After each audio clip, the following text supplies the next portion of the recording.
Mesdames et messieurs, bonjour et merci de rester fidèles à Nana FM. Nous vous souhaitons la bienvenue dans le débat. Le CAP 2015 appelle à la mobilisation pour réclamer la victoire volée de Jean-Pierre Fabre. Alors ce matin, nous nous interrogeons, reprise des marches de contestation électorale, que nous cache l'horizon? Pour en parler, nous sommes avec Éric Dupuis, chargé de la communication de l'ANC et conseiller de Jean-Pierre Fabre, candidat qui a porté les couleurs du CAP 2015 à la dernière présidentielle. Bonjour Monsieur Dupuis. Bonjour Monsieur Afanou. Et avec vous auditeurs qui pouvez réagir dès maintenant via la page Facebook de Nana FM et dans une vingtaine de minutes par téléphone sur le 23 20 63 49 ou le 91 09 71 71. Romaric Freitas est à la mise en onde. Je suis Antoine Afanou. Alors Monsieur Dupuis, avant de parler de contestation électorale et de ce qui va suivre, nous allons ouvrir une parenthèse pour parler d'un incident survenu lors de votre marche, la première depuis la dernière élection présidentielle.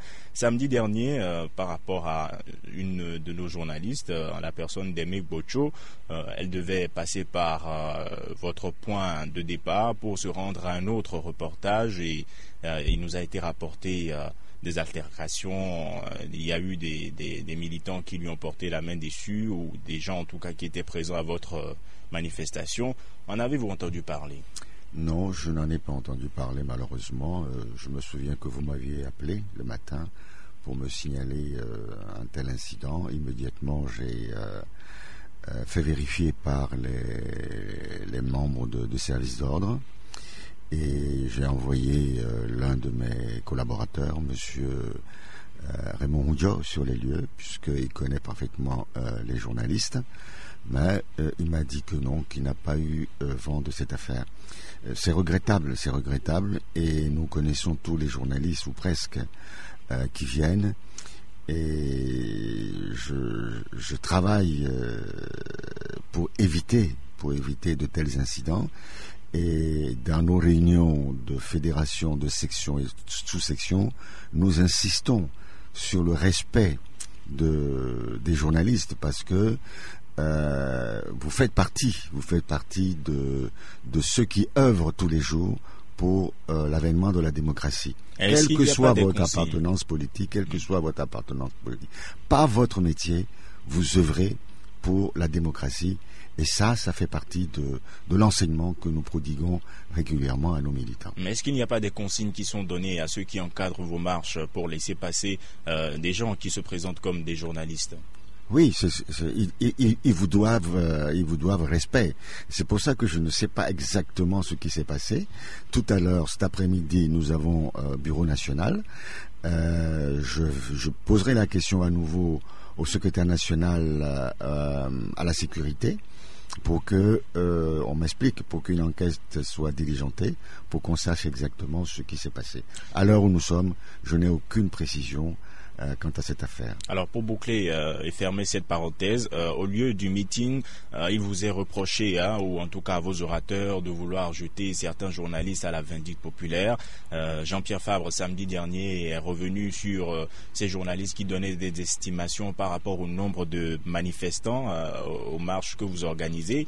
Est-ce que cela vous embête que l'on parle du nombre de manifestants qu'il y avait à la marche du CAP 2015? Non, Monsieur Afanou, la question ne doit pas être posée de cette manière-là. Quand Jean-Pierre Fabre était monté sur le podium, il a demandé aux journalistes de venir à ses côtés pour filmer la foule. Parce que on a entendu sur une certaine radio que la dernière fois au stade Oscar Anthony, il y avait 100 de militants. Alors, même si on est aveugle, on voit que la masse était bien plus importante qu'une centaine. C'est en réponse à cela que Jean-Pierre Fabre a voulu prendre ça un peu en boutade, en rigolant. Et vous avez dû constater également qu'il a répondu à des questions qui sont posées directement dans la foule. Puisque les militants disaient oui, il y a tel journaliste qui a dit ceci, et il a dit non, ils ne sont pas tous comme ça. Ceux qui sont comme ça, on peut les compter, on peut même pas les compter sur les 5 doigts d'une main, et que ceux qui sont là sont des gens sérieux, respectables et qui font bien leur travail. Donc vous savez, c'est pour dire que il y a une minorité qui, et d'ailleurs il a dit quelque chose de très important, il a dit que ces gens-là ne sont pas des journalistes, ce sont des militants du APT UNIR. Un journaliste, bon, il fait son travail, un travail respectable, un travail que nous saluons tous les jours, parce que vous travaillez dans des situations, dans des conditions très difficiles. Et pendant ce temps-là, il y a des gens qui se comportent en hommes politiques. Bon, moi je ne reproche à personne de faire de la politique, mais si nous sommes sur un terrain politique, discutons en hommes politiques, mais il ne faut pas se cacher derrière l'activité journalistique pour faire de la politique, ce n'est pas sérieux. Et c'est ce que vous dénoncez. Tout à fait. Alors, nous venons maintenant sur le sujet principal du jour. La marche, la première depuis la dernière élection, vous l'avez organisée samedi dernier. C'était pour quel objectif ? Vous savez, on avait fait notre premier meeting samedi dernier, l'autre samedi, et c'était un meeting d'information et de sensibilisation, parce que depuis l'élection du 25 avril 2015, on s'est adressé plusieurs fois aux populations qui sont venues à notre siège de campagne. Et on a senti la nécessité d'aller vers les populations et de leur expliquer ce qui s'est réellement passé et pourquoi nous contestons les résultats qui ont été proclamés. Est-ce que c'est pour récupérer la victoire volée, comme vous le dites, comme ça a été en 2010 ? On ne peut pas, il faut comparer ce qui est comparable. On n'est pas dans la même situation. En 2010, on nous a saisi nos procès-verbaux. Vous vous souvenez, on était en train de les compiler quand les gendarmes sont venus, envoyés par le principal adversaire de M. Jean-Pierre Fabre, saisir les PV, ce qui fait que on n'est pas allé au bout de notre travail. Cette fois-ci, nous avons la chance d'avoir l'intégralité des procès-verbaux provenant des 8900 et quelques bureaux de vote, que après compilation, après les résultats, nous sommes en train d'analyser bureau de vote par bureau de vote le comportement des électeurs, les chiffres, pourquoi ceci, pourquoi cela, et nous nous rendons compte que plus ça va, plus on découvre des anomalies, des fraudes, des bourrages d'urnes, ainsi de suite. Donc il est important que régulièrement on informe nos populations. Tout à l'heure, vous parliez du vol ou de la contestation des résultats. En utilisant vos mots. En utilisant nos mots, mais moi je dirais que ce n'est pas la victoire de Jean-Pierre Fabre que nous réclamons, mais nous réclamons également et surtout la victoire du peuple togolais, parce que le peuple togolais, dans sa quasi-totalité, dans son entièreté, souhaite l'alternance politique. Et vous imaginez la déception du peuple togolais au lendemain de la proclamation des résultats. Rappelez-vous, il y avait eu un sondage Afrobaromètre qui situait à plus de 85% les Togolais qui souhaitent l'alternance politique cette année. Et aujourd'hui, ces 85% sont certainement très très déçus. Donc il faut leur demander, il faut demander à ces populations de réclamer leur victoire, ce qui est tout à fait normal. Quand on vous prend quelque chose, quand on vous prend indûment quelque chose, c'est de votre droit de réclamer restitution de ce bien.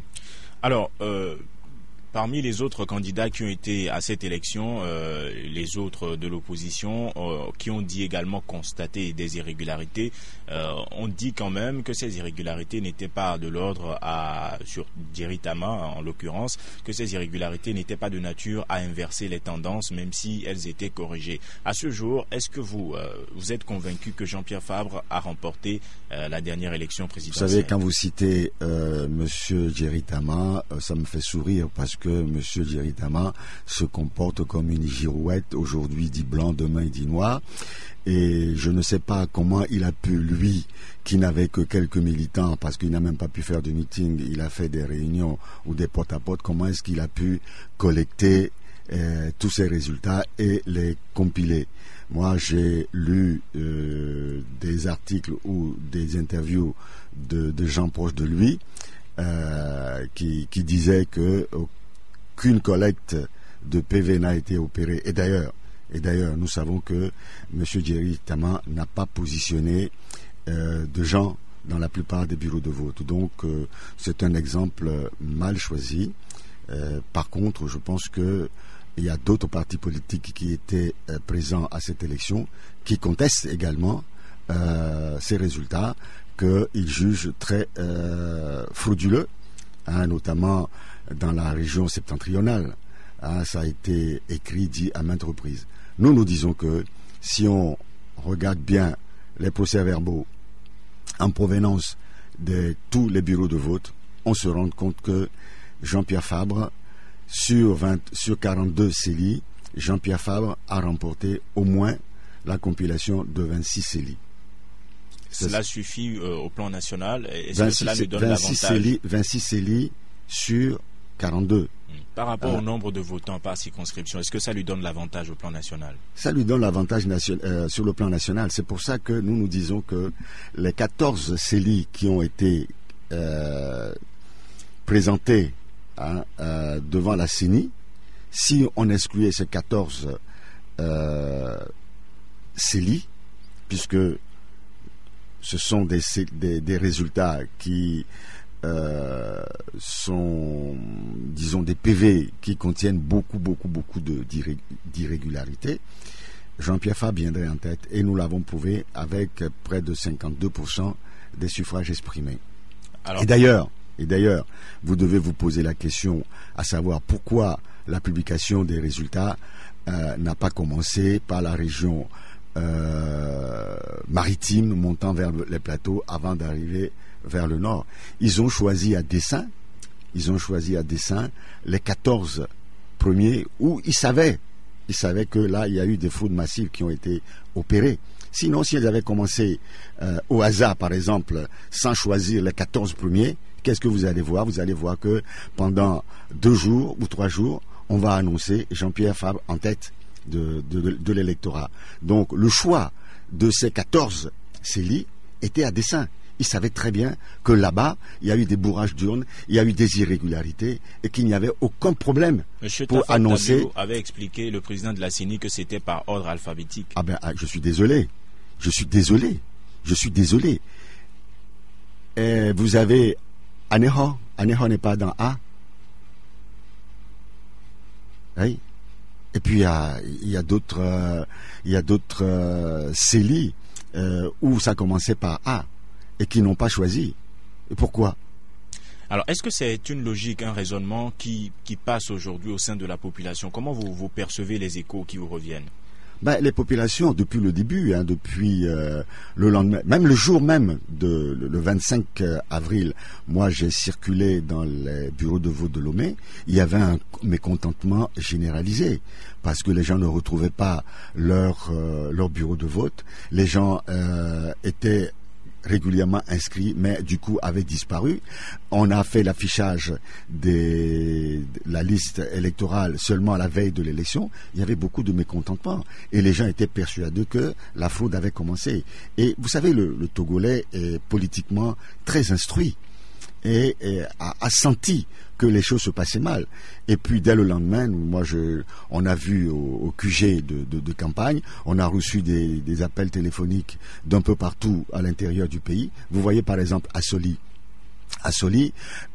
où Fognan Sigbe a, je crois, 14 000 ou 15 000 voix, contre 4 000 ou 6 000 pour Jean-Pierre Fabre, mais les populations d'Assoli sont révoltées en disant nous n'avons jamais voté cela. Et pourtant, comment on peut expliquer que nous ayons un député dans la Soli et que même les voix portées sur Jean-Pierre Fabre sont inférieures à celles portées sur notre député dans la Soli? Vous savez, il y a beaucoup d'interrogations sur des résultats de cette nature. Vous écoutez Nana FM, il sonne 7h30, vous êtes dans le débat aujourd'hui avec Éric Dupuis, chargé de communication de l'ANC et conseiller de Jean-Pierre Fabre. Vous pouvez dès maintenant réagir via la page Facebook de Nana FM au thème du jour, reprise des marches de contestation électorale que nous cache l'horizon. Et dans 5 minutes, vous pourrez appeler sur le 23 20 63 49 ou le 91 09 71 71 pour participer à ce débat. Alors, Éric Dupuis, Est-ce que cette série de marches, là vous n'en avez fait qu'une d'abord et Jean-Pierre Fabre a donné rendez-vous samedi prochain aux militants, est-ce que c'est parti pour durer? Oh, je ne vais pas vous dire si c'est parti pour durer ou pas, parce que je n'ai aucune intention d'étaler ici, ce jour, la stratégie de CAP 2015. Je laisse ça au premier responsable de CAP 2015, qui travaille d'arrache-pied à une mobilisation, à une forte mobilisation. Le moment venu, vous saurez ce que nous entendons faire. Samedi dernier, Jean-Pierre Fabre a appelé toutes les populations togolaises, pas seulement celles de Lomé, dans toutes les villes du Togo. Il leur a demandé d'organiser dans toutes les grandes villes, dans tous les coins du Togo, une grande manifestation samedi prochain pour contester les résultats et pour exiger la vérité des urnes. Donc, parce que c'est un devoir du peuple togolais que d'exiger que le choix du peuple togolais soit respecté à la lettre. Dans votre réponse, vous avez utilisé un mot qui est revenu assez souvent ces derniers jours, c'est le mot stratégie. Et dans notre édition de 7 heures, la question a été posée à Brigitte Adjamagbo Johnson, qui a dit que c'est vrai que plusieurs personnes vous reprochent un manque de stratégie.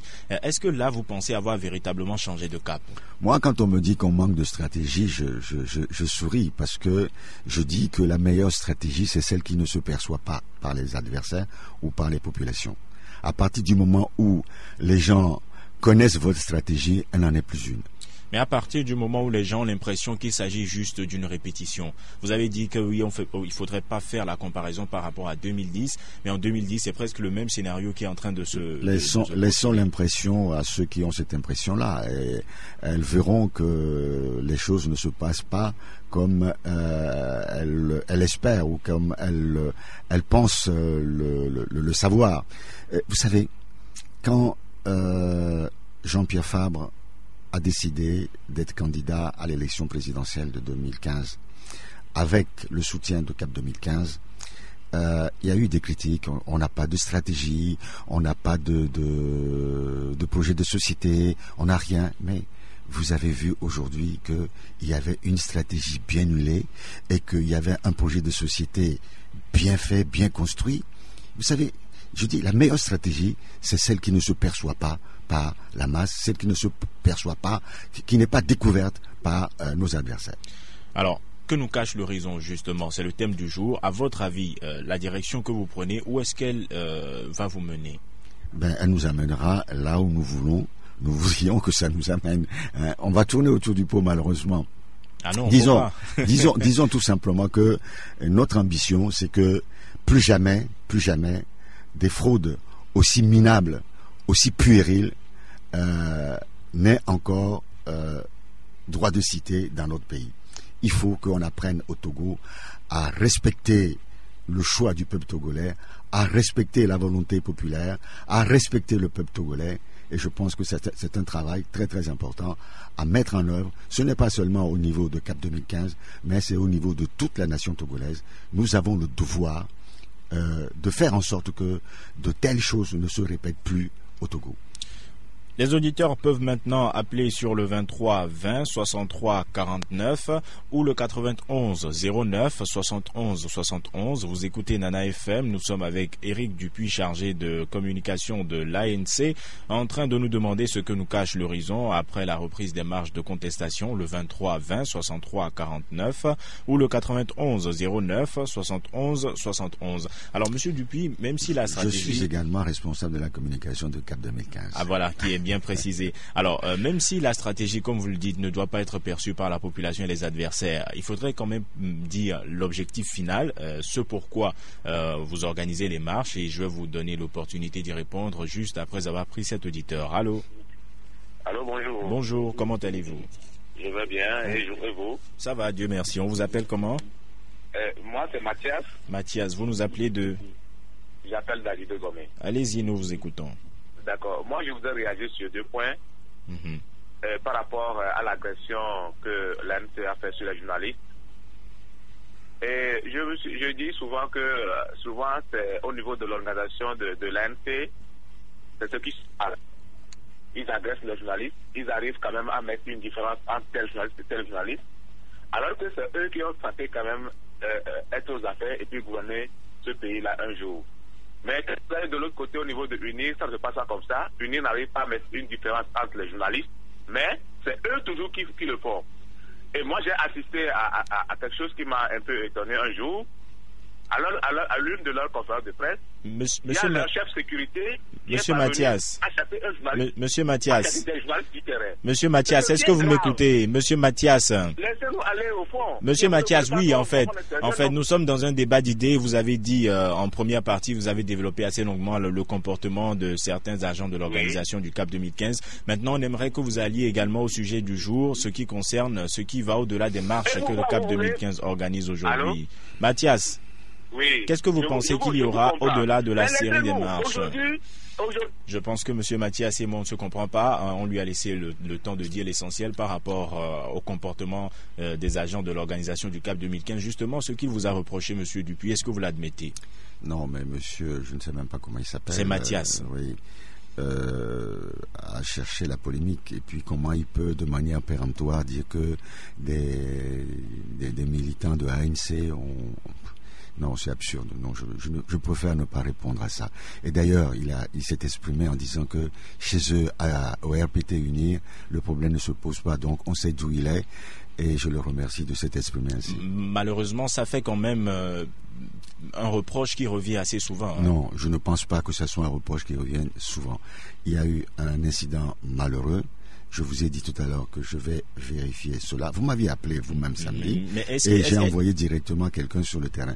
Est-ce qu'il n'y a pas un appel annoncé par hasard à ceux qui gèrent vos marches, ceux qui encadrent? Non, mais vous savez, nous sommes très bien structurés à CAP 2015 et à l'ANC, puisqu'il a parlé de l'ANC, nous sommes très bien structurés. Il y a des responsables. Ce n'est pas un appel à lancer sur nos antennes, sur vos antennes. Je vais voir le responsable de l'organisation, je vais voir le responsable de la sécurité, je leur poserai la question et on mettra en œuvre ce qu'il faut. Parce que je ne veux pas que ce que ce monsieur a dit tout à l'heure soit, je sais pas, non, c'est puéril, c'est débile.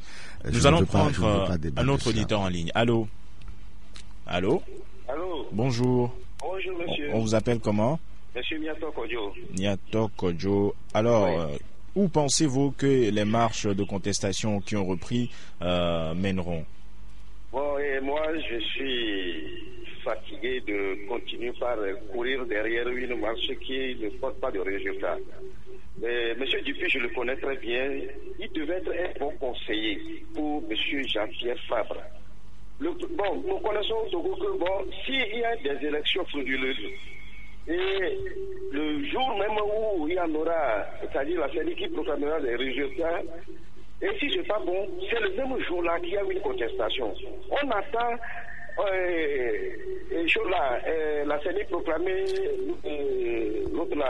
la Cour constitutionnelle et même Fort avait proclamé, c'est-à-dire avait prêté serment. Chaque contestation est au dernier jour, on se lève. Et tout ça là, ça fatigue le peuple. Nous vous disons merci, monsieur Niato Kodjo. Il a parlé du manque de résultats, monsieur Dupuis. Oh, je ne suis pas d'accord avec ce monsieur. Ce monsieur dit bien me connaître. Malheureusement, je ne le connais pas. Du moins, je ne pense pas le connaître. Que les marches de 2010 jusqu'en 2015 n'aient pas porté de résultats, j'en doute fort. L'objectif principal, c'est peut-être sur ça qu'il se base. Oui, mais l'objectif principal, c'est de récupérer la victoire. La victoire de Jean-Pierre Fabre, mais ça a permis également d'obtenir des avancées notables. Rappelez-vous, en 2010, et comment on était matraqué, comment on était gazé, même le domicile de Jean-Pierre Fabre a été fracassé par les gendarmes, les portes cassées, intrusion dans sa chambre, tout ça là, avec les manifestations, avec les gens qui sortaient de plus en plus nombreuses, ça a amené le régime à réfléchir un peu sur ce qui se passe. Et puis je dirais à monsieur que ce n'est pas un parti politique qui nécessairement décide de descendre dans les rues pour que les populations les suivent. Nous avons vu dans certains pays, pas loin et même un peu plus loin. Est-ce que là c'est un désengagement? Est-ce que vous mettez en arrière pour appeler le peuple à prendre les devants? Non. C'est-à-dire que c'est pas un parti politique qui mène seul la contestation, c'est le peuple. Tout à l'heure, je vous ai dit que ce n'est pas seulement la victoire de Jean-Pierre Fabre qui est en question, mais il s'agit de la victoire du peuple togolais. Nous allons prendre un autre auditeur en ligne. Allô? Oui, bonjour. Bonjour, on vous appelle comment? Oui, c'est Grégoire Dodi. Grégoire, vous nous appelez de... Bien, merci pour l'émission. Au fait, il faut que les responsables de l'ANC soient un peu responsables, justement. Lorsque M. Dupuis est là avec ce terre-là, arrogant, ne pas respecter les auditeurs, on en a assez entendu dans ce pays par rapport à leur... Monsieur Grégoire, l'issue, justement, l'issue. Je pense qu'il n'y aura même pas d'issue pour cette marche. Ils le savent très bien, donc ils n'ont qu'à arrêter de bluffer le peuple. Nous vous disons merci, Monsieur Grégoire, d'avoir participé à ce débat. Le 23 20 63 49 ou le 91 09 71 71, si vous souhaitez intervenir dans ce débat. Nous allons prendre un autre auditeur. Allô? Oui, allô, bonjour. Bonjour, comment allez-vous? À côté, allez-y, nous vous écoutons. Bonjour, invité. Bonjour, monsieur. Je voudrais dire que si ce n'est pas la personne de Jean-Pierre Fabre qui pose problème, c'est pourquoi on ne lui donne pas sa victoire. Je veux appuyer sur la part le cas de Libéria, le joueur là. Lui aussi il avait remporté la victoire, mais nous savons ce que cela a engendré. On a remis sa victoire à une autre personne. C'est le cas qui se pose ici au Togo, si c'est le cas. Monsieur à côté. Oui, vous avez parlé de l'exemple de Georges Weah. Maintenant, pour revenir au contexte précis du Togo, est-ce que vous pensez, quelle issue pensez-vous qu'il y aurait à cette série de marches qui reprend? Allô? Oui. À votre avis, quelle issue pensez-vous qu'il y aura à la suite de cette série de marches? Bon, ici, vous voyez, nous sommes en face d'un gouvernement inattentif qui n'écoute pas le peuple. Cela veut dire...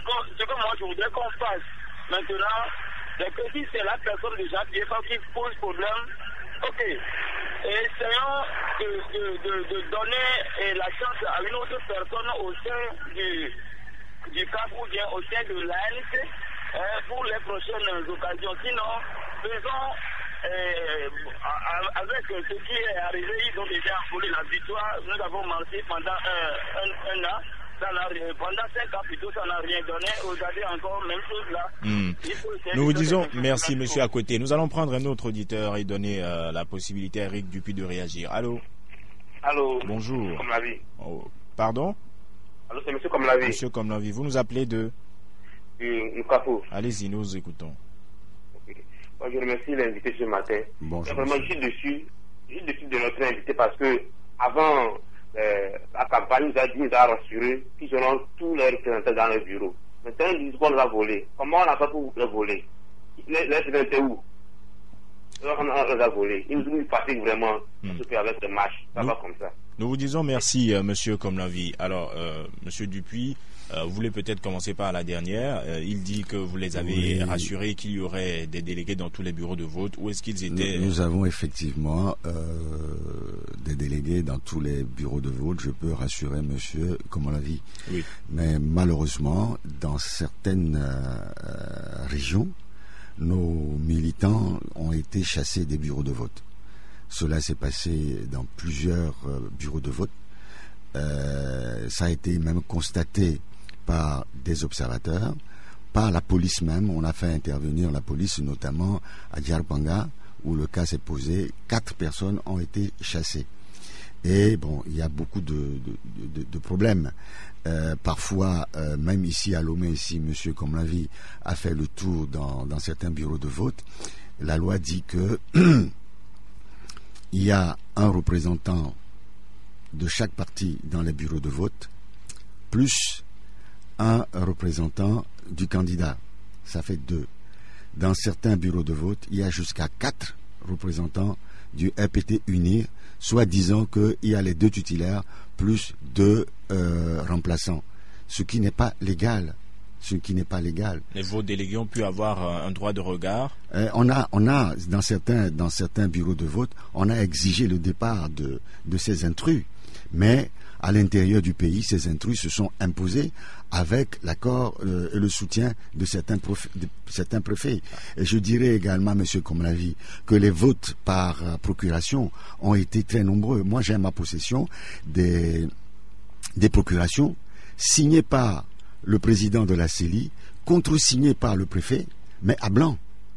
Et ça, c'est une infraction, c'est une violation de la loi. Vous ne pouvez pas signer une procuration où vous n'avez pas le mandant et le mandataire. Ça n'existe pas. Alors, depuis la dernière élection et celle d'avant, vous avez eu à porter des accusations par rapport aux procès-verbaux, aux résultats de certaines CELI. Kofi Amouakou, sur la page Facebook de Nana FM, dit qu'il aimerait que le CAP 2015 porte cette affaire et les preuves devant les institutions internationales pour prouver la victoire du peuple. Est-ce qu'aujourd'hui, vous avez des preuves et êtes-vous prêt à les dévoiler? Bien sûr, nous avons des preuves. Nous sommes en train de préparer un dossier en ce sens avec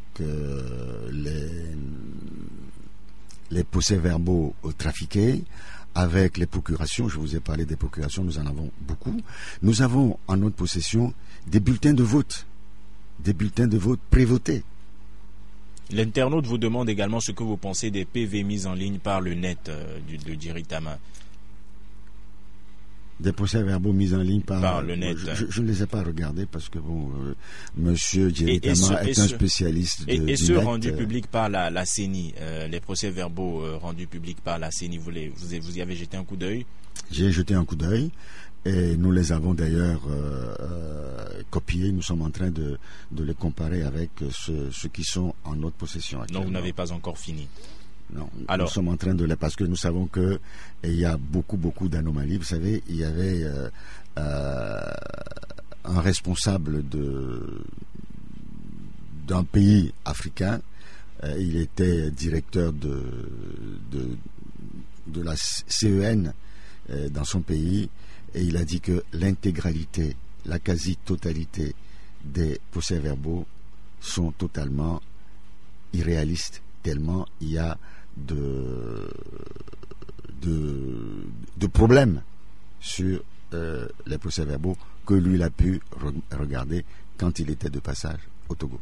Boukari Issa, sur la page Facebook de Nana FM, estime que les marches de contestation pourront porter certains fruits, mais pas remplacer Faure Gnassingbé. Qu'est-ce que vous en pensez?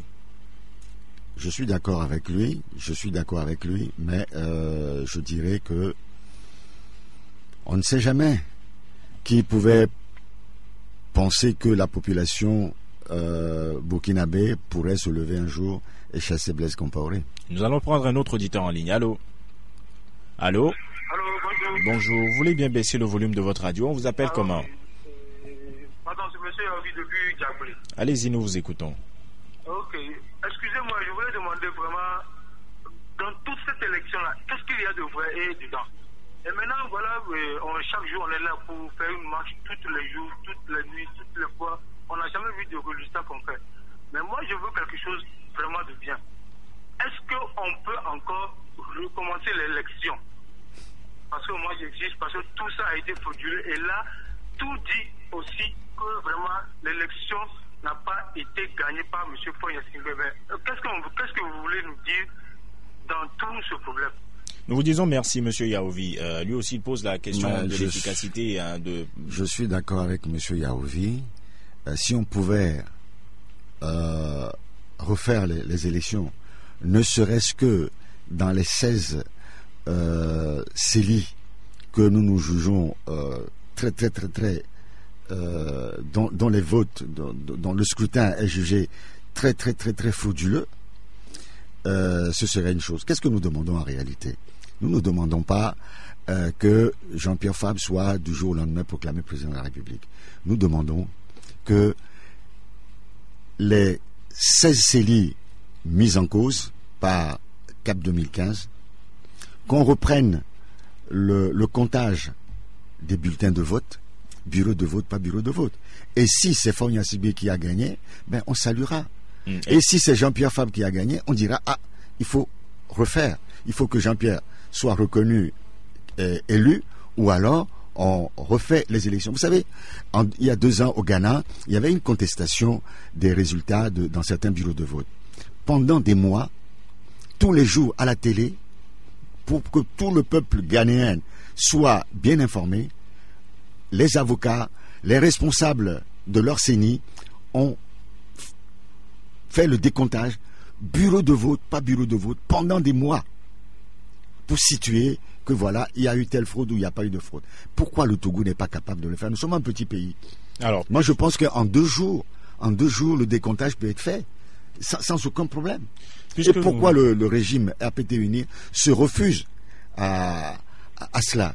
Puisque nous parlons de l'issue, ce que nous cache l'horizon à la reprise des marches de contestation, vous dites que l'objectif ce n'est pas que du jour au lendemain Jean-Pierre Fabre soit proclamé vainqueur de cette élection. Est-ce que vous ne rejoignez pas un peu Grégoire qui nous a appelé et qui dit que il n'y a pas d'issue, qu'il n'y aura rien au-delà parlant des marches de contestation? Non, on ne peut pas dire cela. J'ai répondu à cela en disant que il a dit que les marches peuvent apporter beaucoup, mais pas le départ de Fogna Sibé. C'est ce qu'il a posé comme question. Et j'ai dit, je suis d'accord avec lui, ça peut apporter beaucoup de choses. Et je dis, maintenant dire que ça ne fera pas partir M. Fogna Sibé, ça personne ne le sait. Dans la mesure où le peuple, c'est au peuple qu'il appartient de réclamer sa victoire, c'est tout. Auditeur en ligne, allô? Allô? Bonjour. Bonjour. On vous appelle comment? Christian. Vous voulez bien baisser le volume de votre radio, Christian? Allez-y, nous vous écoutons. Que pensez-vous qu'il y aura au-delà de ces marches? Oui, en fait, monsieur Dupuis... Vous n'avez pas baissé le volume de votre radio, monsieur Christian. Allez-y maintenant. La liaison n'est pas très bonne. Nous ne sommes pas en mesure de prendre monsieur Christian. Nous allons... Il est là, mais avec les échos, ça va être compliqué. Le 23 20 63 49 ou le 91 09 71 71. Allô? Allô? Bonjour. Bonjour, comment vous allez? Ça va, on vous appelle comment? Très bien, je voudrais participer à l'émission. Oui, vous êtes en direct, on vous appelle comment? Je m'appelle Simon Pierre. Vous nous appelez de? Comment? Vous nous appelez d'où? De Lomécan. Allez-y, nous vous écoutons. Comment? Nous vous écoutons, allez-y. Voilà, merci. Moi, je voudrais dire tout simplement que les marches là sont des marches stériles. Elles sont en train d'ailleurs de mourir parce que l'opposition ne donne plus du tout confiance à ce peuple-là. Vous allez à l'élection, vous interdisez à vos partisans d'aller voter parce que le CAR a encore une représentation très forte dans ce pays-là. Le CAR interdit aux gens d'aller aux élections. Il y a eu un exode pas moins important des partisans toujours de l'opposition. Mais les gens vont voter et le parti qui a fait la sensibilisation au vote, le parti qui a demandé à ses partisans d'aller voter, ont été votés massivement. Donc, de quoi nous nous plaignons maintenant? Nous vous disons merci, monsieur Simon Pierre, pour votre intervention. Nous allons prendre un autre auditeur en ligne et donner la parole à Éric Dupuis sur le 23 20 63 49, le 91 09 71 71. Allô? Allô? Bonjour. Oui, bonjour. On vous appelle comment? Je suis Nakadia Rigobert. Allez-y, nous vous écoutons. Bon, et ce que moi je voudrais dire, c'est que pour ce qui est de la contestation, je veux que, il faut que le pays avance. Cette contestation, peut-être, ça peut donner, comme ça ne peut pas donner. Parce que la contestation n'a pas été faite rapidement. Donc, comme c'est trop tard chez moi, je trouve que c'est plus la peine de bousiller encore le peuple qui est en paix et qui commence pas à se vaquer à ses occupations. Nous vous disons merci, monsieur Rigobert, d'avoir participé à ce débat. Éric Dupuis, une réaction? Oui, vous savez, la contestation, on ne peut pas dire que tel jour est bon pour la contestation, tel jour n'est pas bon pour la contestation. La précipitation aussi n'est pas bonne pour la contestation. Notre constitution donne ce droit au peuple togolais de pouvoir manifester, de pouvoir contester le régime en place. Donc tous les Togolais ont cette liberté de pouvoir user de ce droit de manifester, de ce droit de dire nous ne sommes pas d'accord, nous protestons contre ceci ou cela. Et puis la Constitution va un peu plus loin encore en disant que tout Togolais a le droit de se lever contre un coup de force constitutionnel ou un coup de force électoral. C'est dans notre Constitution. Pourquoi maintenant on va dire c'est trop tôt, c'est trop tard et vaquer à ces occupations? Je ne sais pas si vous voulez transformer le Togo en un royaume et que la succession se fasse par de père en fils, il va falloir que on modifie la Constitution et que le Togo désormais soit une monarchie au lieu que le Togo soit une république. C'est un choix de vie. Simon Pierre, depuis l'Omégan, a dit que ces marches étaient stériles et qu'elles étaient en train de mourir. Oh, ça c'est une vue d'esprit. Je suis sûr que M. Simon Pierre n'a jamais pris part à une de nos manifestations. Donc c'est un jugement de... Vous ne pouvez pas en être aussi sûr, hein. Peut-être qu'il a été là, il a fait une comparaison... Je dis, s'il avait fait les marches avec nous et qu'il a été dedans, il saura que ce n'est pas stérile et que ce n'est pas en train de mourir. Et puis tout à l'heure, au départ, j'ai essayé de vous faire comprendre que ce n'est pas la même stratégie qu'en 2010 et que les choses évoluent et que je ne veux pas étaler ici notre stratégie. Ce n'est pas que tous les samedis maintenant il va y avoir des marches. Nous n'avons jamais dit cela. Et il ne faut pas non plus nous faire dire ce qui n'a pas été dit. Mais il y a quelque chose qui a retenu mon attention, vous n'êtes pas revenu là-dessus. C'est le taux de participation. On nous dit que le CAR a appelé les gens au boycott et que beaucoup de gens... Non, c'est pas vrai.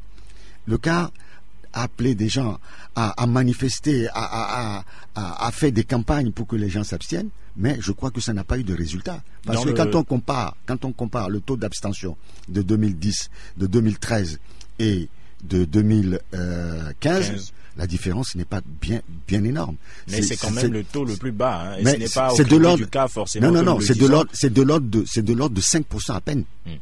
Donc ça veut dire que si ce monsieur-là doit avoir raison, ça veut dire que le cas représente 3 à 4% de l'électorat. Ce n'est pas une gloire. Nous allons donc évoluer, puisque ce n'est pas le sujet du jour. Nous allons prendre le dernier auditeur en ligne et vous donner l'opportunité de clore cette émission. Allô?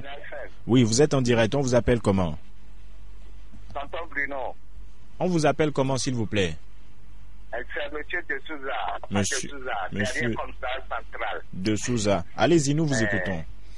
C'est au niveau des camions qui viennent ramasser les ordures. Monsieur de Souza, je pense que vous vous êtes trompé d'émission. Nous allons prendre le dernier en ligne. Allô? Allô, bonjour. Bonjour, on vous appelle comment? C'est monsieur Appelleté de Tibet. Allez-y, nous vous écoutons. Oui. Bonjour, monsieur Eric Dupuis. Bonjour, monsieur Appelleté. Oui. Moi, j'aimerais vous dire que les matchs depuis 2010 n'ont rien donné. Et cette fois-ci, ça ne donnera rien.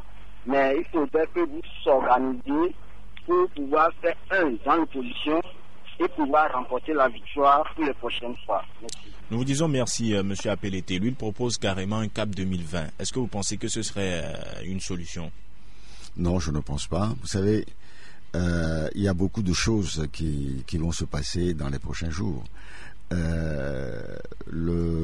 Celui qui a été déclaré par la Cour constitutionnelle gagnant de ces élections s'est engagé à faire les réformes institutionnelles, constitutionnelles, s'est engagé à faire des élections locales, ainsi de suite. Bon, passons là-dessus. Il y a beaucoup de choses qui vont se passer. Et moi, je crois toujours que le peuple togolais a son mot à dire. On ne va pas baisser les bras en disant les résultats sont proclamés, c'est fini, on va aller se coucher. Le peuple togolais a son mot à dire. Si vous ne voulez pas que les mêmes personnes continuent à vous diriger, à régenter ce pays pendant des années, que la petite minorité qui s'accapare les richesses du pays, qui s'accapare le pouvoir également depuis plus de 50 ans, si ça ne dérange pas le peuple togolais, ça c'est un autre problème. Mais si ça dérange le peuple togolais, je pense que le peuple togolais doit un jour dire non, nous ne voulons plus cela, nous ne voulons plus qu'une petite minorité s'accapare nos richesses, qu'une petite minorité que cette petite minorité s'accapare le pouvoir dans notre pays, il y a quelque chose à faire. Et ça s'est vu dans plusieurs autres pays. On peut sortir massivement et dire non, nous ne voulons plus cela, il faut que cela change. Ça s'est passé en 90 dans notre pays. Ça s'est passé ailleurs. Donc il faut qu'un jour, le peuple togolais, dans sa totalité, puisse dire au régime RPT uni, vous régentez ce pays depuis plus de 50 ans et que nous en avons assez. Il faut qu'il y ait une alternance politique. Alors, nous vous disons merci à Monsieur Éric Dupuis. C'était votre mot de la fin. Merci d'être passé nous voir. Je rappelle que vous êtes le chargé de communication de l'ANC et du CAP 2015, conseiller de Jean-Pierre Fabre. Merci à vous, auditeurs, qui nous avez suivis, vous qui avez appelé pour participer à ce débat. Merci vos réactions sur Facebook également. Le débat, d'ailleurs, se poursuit sur Internet. Nous disons merci à Romaric Freitas qui était à la mise en onde. Je suis Antoine Afano et nous vous donnons rendez-vous demain matin dès 7h15 pour un autre débat. Très bonne journée. La plus belle dame de Lomé, Nana FM est la plus belle des radios. Nana FM est la plus belle dame de Lomé, Nana FM est la plus belle des radios.